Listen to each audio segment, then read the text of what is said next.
Assalamualaikum warahmatullahi wabarakatuh. Waalaikumsalam warahmatullahi wabarakatuh. Sampurasun. Rampes.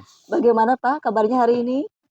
Sehat-sehat aja. Alham Menjelang petang begini mah tinggal menunggu waktu. Alhamdulillah. Baik, Bapak Ibu guru hebat.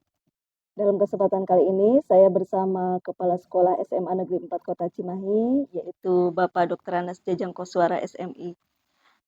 Mohon maaf. Dalam sesi ini saya akan ngobrol-ngobrol bersama kepala sekolah mengenai pengambilan keputusan. Pak, di sekolah barangkali ada permasalahan-permasalahan atau selama ini lancar-lancar saja?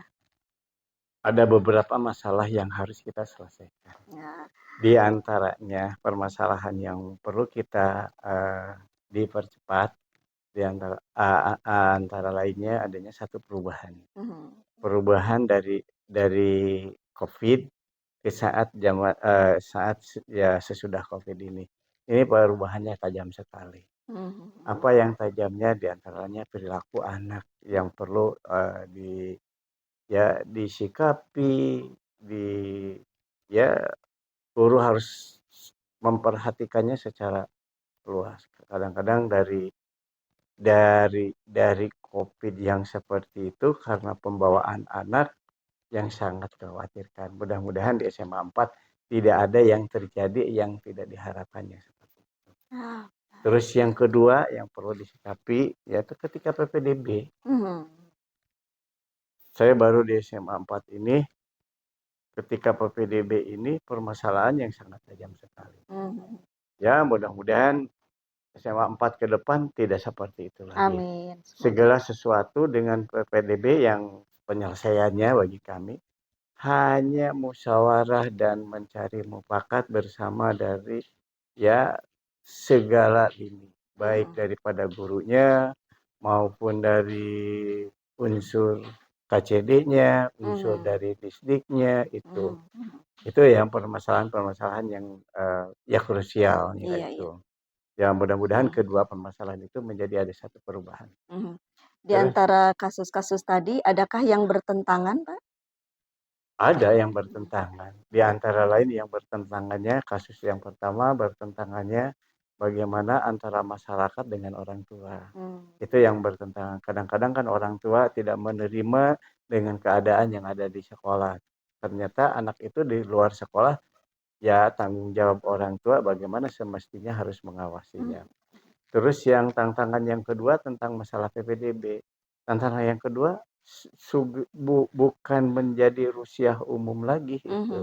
Bukan menjadi salah satu rusiah, tapi itu sudah menjadi salah satu harus rusiah umum ini harus kita buka.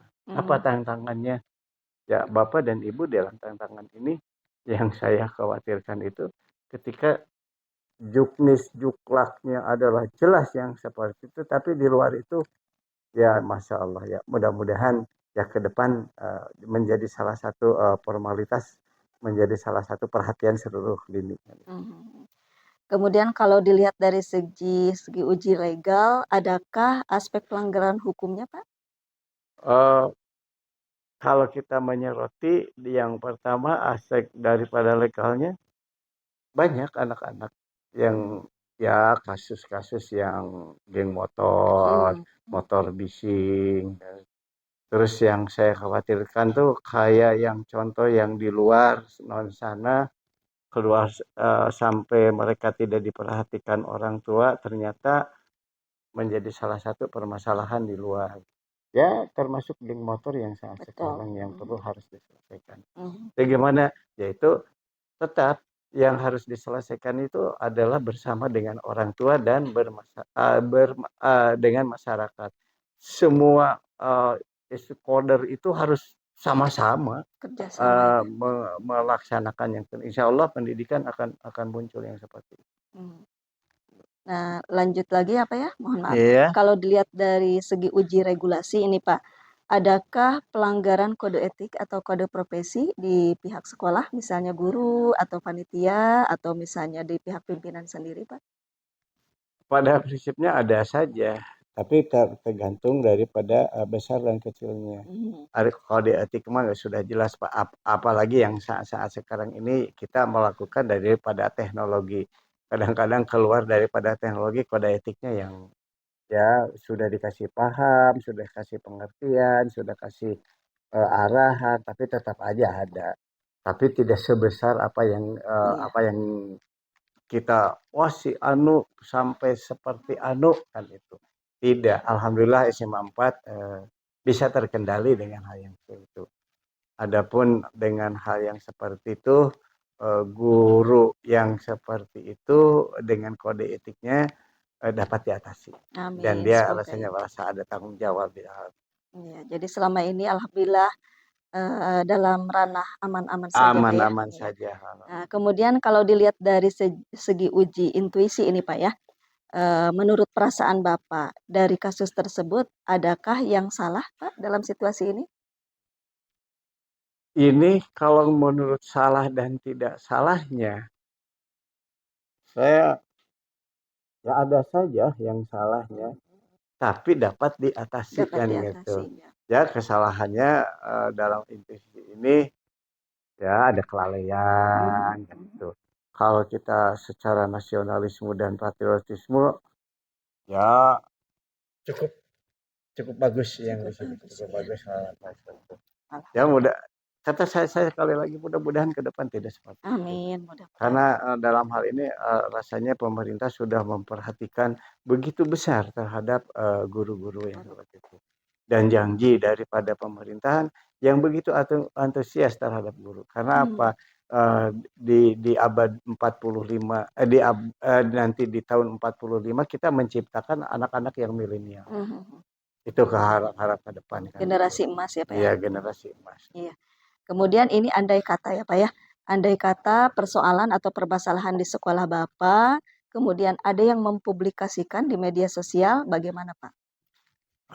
Alhamdulillah kalau dengan kebaikan kami tidak keberatan. Kalau Hmm, yang baik, kalau yang buruk kita ada kode etik hukum yang tentang betul, hukum teknologi kan betul, untuk betul IT ya. itu kan itu makanya untuk mempublikasikan itu harus kita mengukur dulu mana yang baik dan mana yang jelek. Karena apa? Yang kalau ada yang jelek mempublikasikan sama dengan menjelekkan dirinya sendiri kan itu.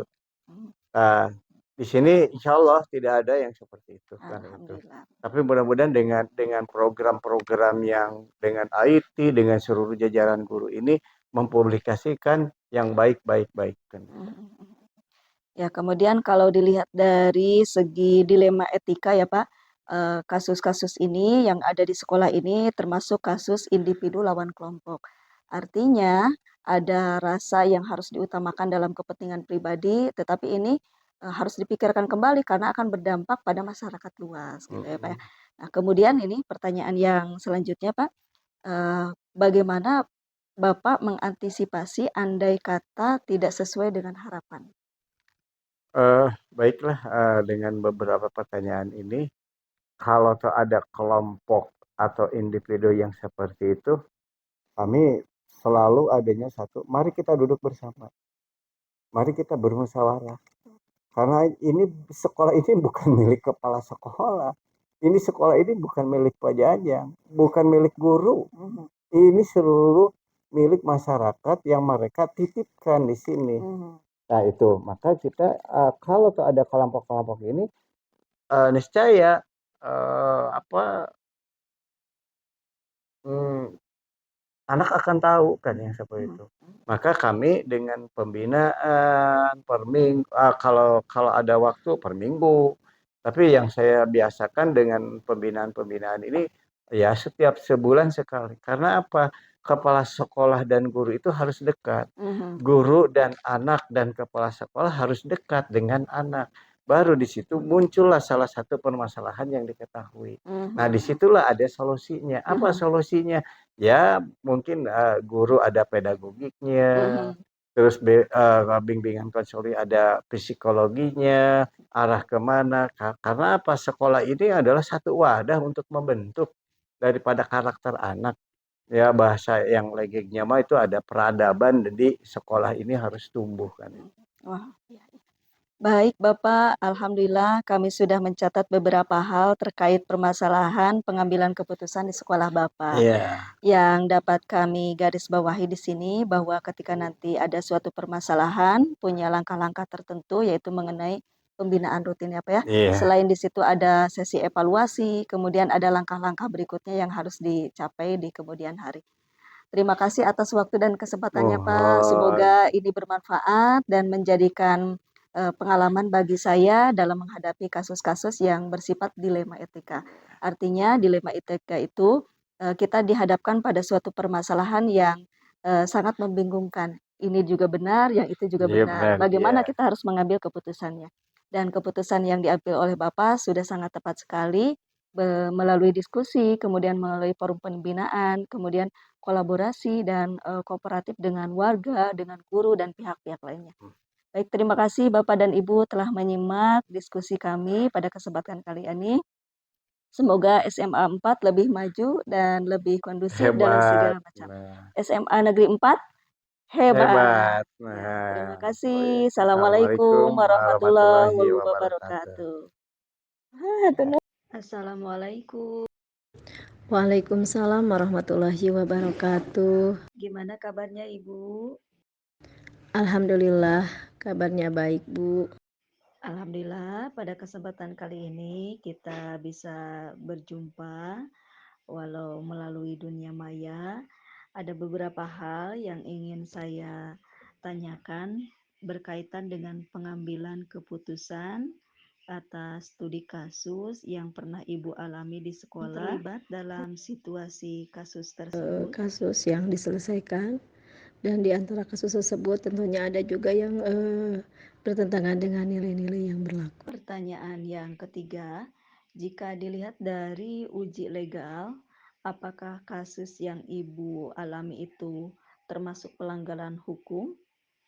Yang terlibat dalam kasus tersebut yaitu pihak sekolah dengan orang tua dan juga siswa dari orang tua tersebut. Pertanyaan yang keempat, apakah ada pelanggaran kode etik dalam kasus yang Ibu alami apabila dilihat dari segi uji regulasi? Kalau dilihat dari kasus yang terjadi, sebenarnya itu antara ada juga regulasi yang ditentang dan juga ada memang regulasi yang dilaksanakan. Jadi itu memang ada dua regulasi yang dua-duanya itu saling berhubungan satu sama lain ketika keputusan itu diambil. Pertanyaan yang keempat, berdasarkan perasaan dan intuisi Ibu, apakah ada yang salah dalam situasi ini? Nah, hal tersebut jika dilihat dari segi uji intuisi. Kalau dari segi intuisi itu tidak ada yang salah karena kasus yang terjadi itu adalah demi masa depan dari seorang siswa yang tentunya sekolah itu harus mengakomodir supaya apa yang diharapkan oleh siswa maupun orang tuanya itu bisa terwujud di kemudian hari. Pertanyaan selanjutnya, jika dilihat dari uji publikasi, apabila masalah Ibu ada yang mempublikasikan ke media sosial, media cetak atau media elektronik, maupun dipiralkan di media-media lain, apakah Ibu merasa nyaman? Kalau dari segi intuisi itu tidak ada yang salah karena kasus yang terjadi itu adalah demi masa depan dari seorang siswa yang tentunya sekolah itu harus mengakomodir supaya apa yang diharapkan oleh siswa maupun orang tuanya itu bisa terwujud di kemudian hari. Jika ada pihak lain yang mau mempublikasikan atau memviralkan dengan keputusan yang saya ambil, saya tidak merasa keberatan karena itu mungkin yang sering terjadi di sekolah, di mana antara sekolah dan orang tua ingin memberikan pelayanan yang terbaik untuk anak-anaknya. Dan yang diambil juga keputusannya tidak ada yang berkaitan dengan masalah etika atau moral juga yang bertentangan dengan nilai-nilai yang berlaku baik itu di sosial maupun di agama. Baik Ibu, berakhir sudah wawancara kita pada kesempatan kali ini. Terima kasih atas waktu dan kesempatannya. Wassalamualaikum warahmatullahi wabarakatuh.